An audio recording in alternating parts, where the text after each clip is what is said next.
and I had a little bit of a lemon.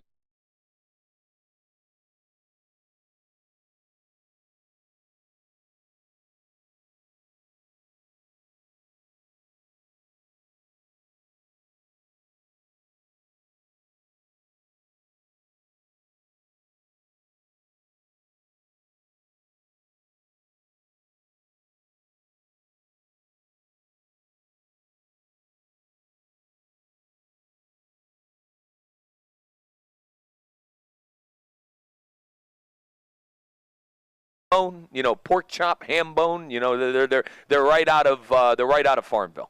Yeah, and so I'm curious to meet pork chop, ham bone. Curious to see how the pigs race around this little track. A lot of fun. Right in front of us. I mean, I haven't necessarily. I had a little local fair that came to town once a year in the springtime in May, back where I'm from. But I've never seen a fair to this scale.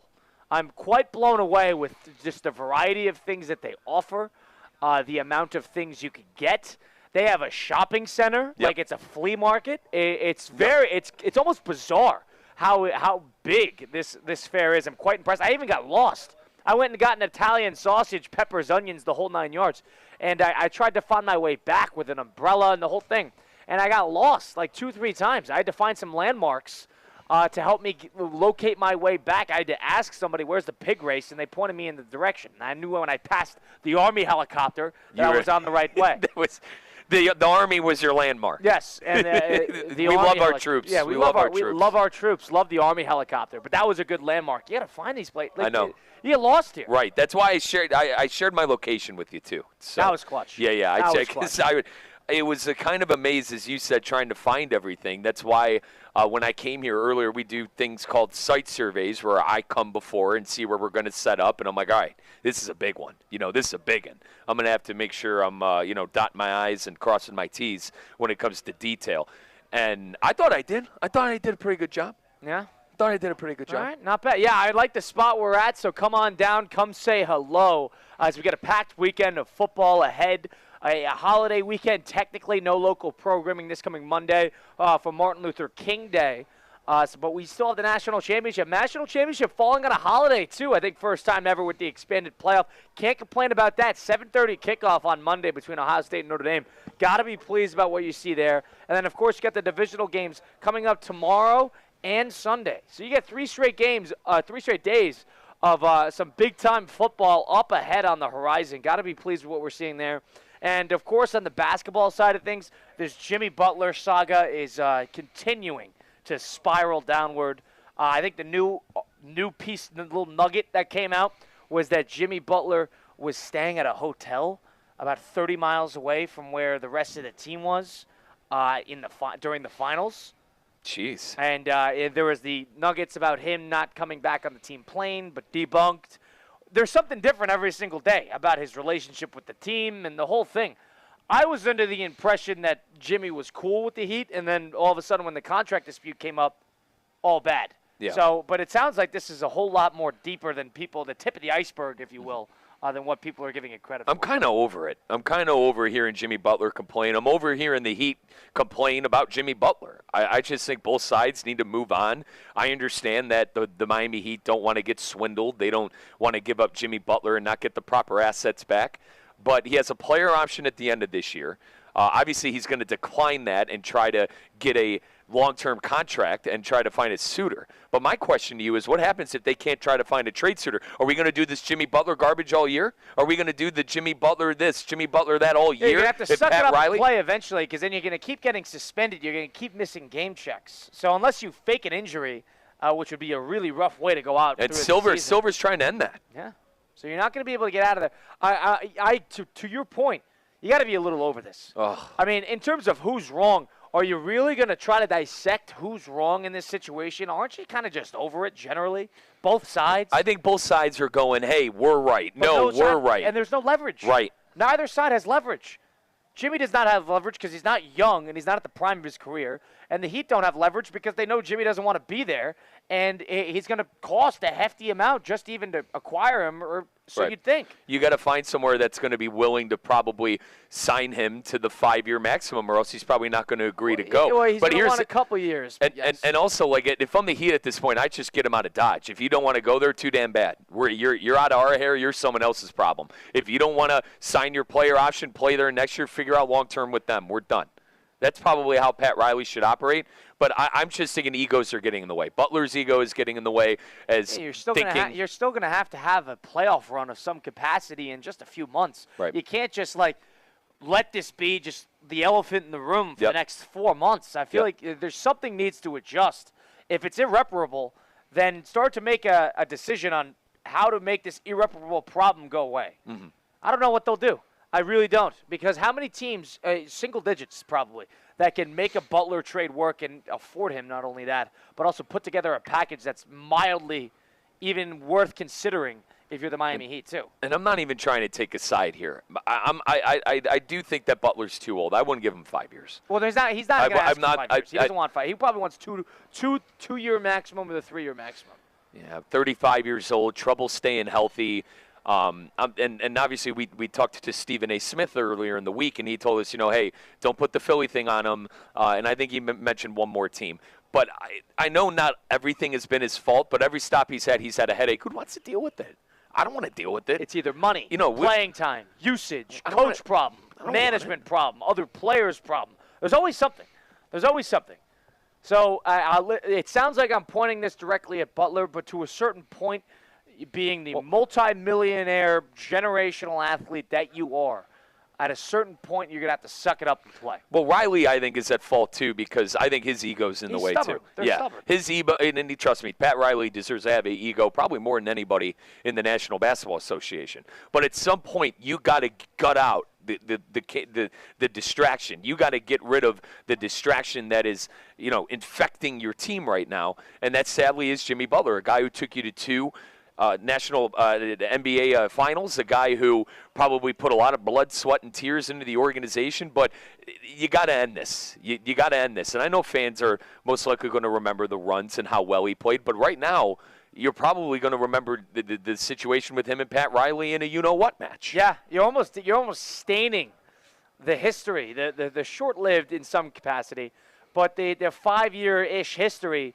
of Jimmy on the Heat. You're staining it. Mm-hmm. It looks worse now. Right. So all of a sudden, you're right. Recency bias is what remembers. That's what prevails. People are going to remember this whole situation, not for the great opportunities that Jimmy gave the franchise in the postseason, but to how he handled his exit.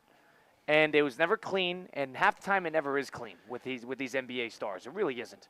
Not everything is like LeBron just leaving on contract, and it's never clean. It's never a clean break.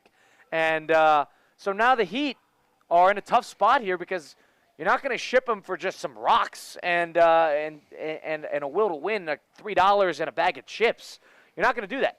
So you're going to want to get some sort of compensation in return for Butler, but to the same token, he's a major distraction. He's coming back from suspension. We'll see how he adjusts with the team. It doesn't sound like people in the locker room can get through to him, or whether people in the locker room are even going to try to get through to him. Mm-hmm. But at a certain point, if the stories, even some of these stories are true, about him being separated from the team, flying differently, different hotels, staying in mansions instead of hotels, whatever it may be, if there's a reason to it or not, there's only a certain number of situations, and I mean, at a certain point, it's a pattern. At a certain point, it's a pattern. And it's not a fluke; it's a pattern. And I just don't see a team taking that on at this point. I think no offense, Colin, I think a team like your Hornets or like a team that's desperate to kind of sell tickets at this point. Hey, we got a. I don't even think we could call him a major star anymore, but we got a name. Yeah. We got a name. Come see him. And maybe he rides this year out with the team that Pat Riley figures that out with. But the more I think and the more I ponder on this situation, Riley's probably just going to let him rot. He's probably just going to go, listen, all right, you're either going to lose paychecks or you're going to play for this team. You're under contract till the end of the year. You could decline your pick player option, and then you could go then. But I think the Heat probably want to get something for him. They're going to want to. They're going to want to get some. They're not. They probably won't want him to just leave on a free. But you mentioned the leverage situation. What the hell kind of leverage do you have with Jimmy Butler right now when he's complaining left and right, and everyone knows that he wants out? It's just a desperate situation for both sides.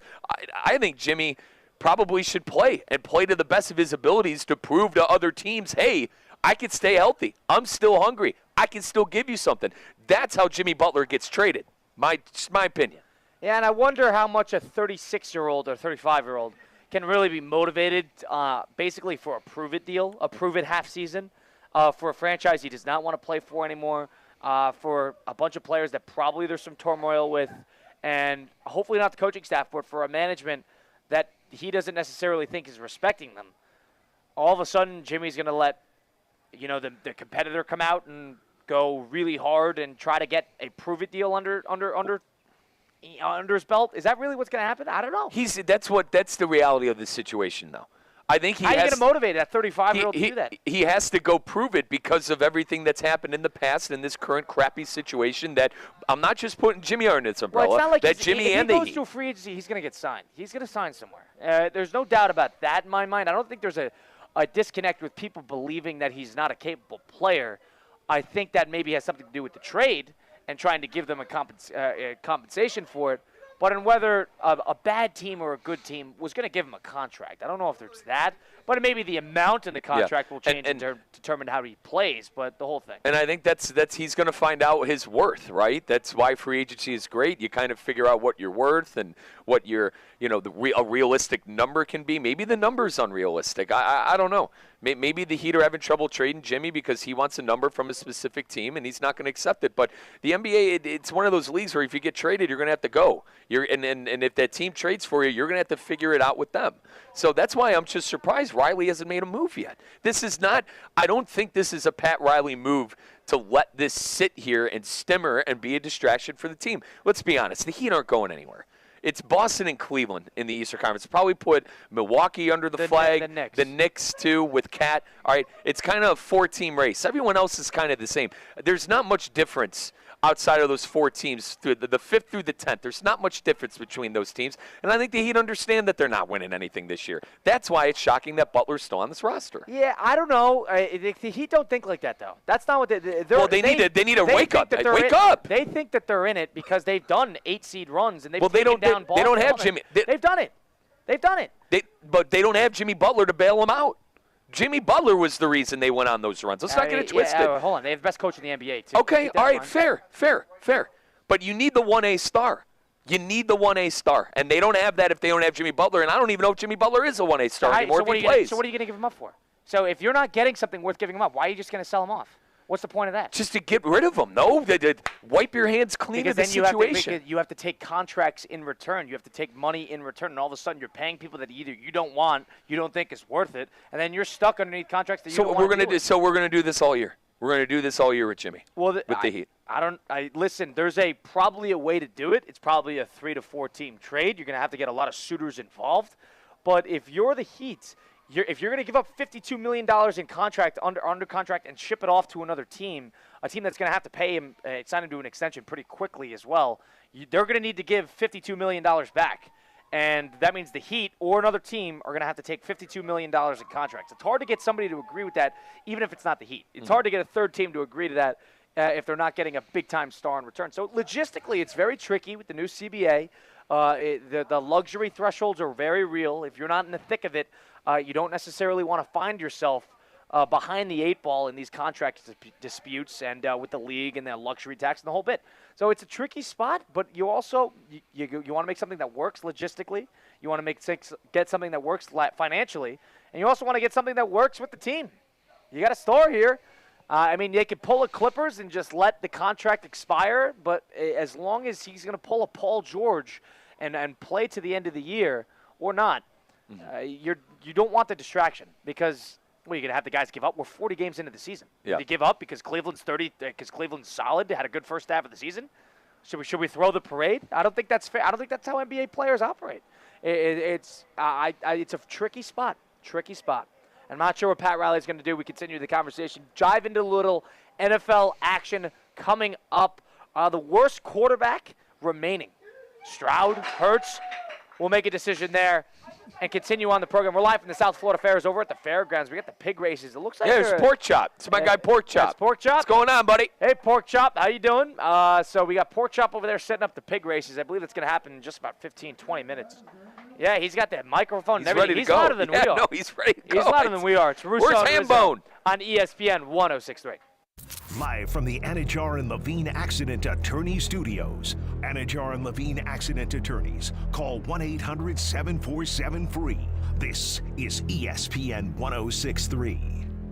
Hi, I'm Scott Smith with Smith Ball Baez and Prather, Florida Injury Lawyers. As you have likely seen and heard, law firm advertising is at an all-time high. Attorney ads seem to be part of every radio and TV commercial segment.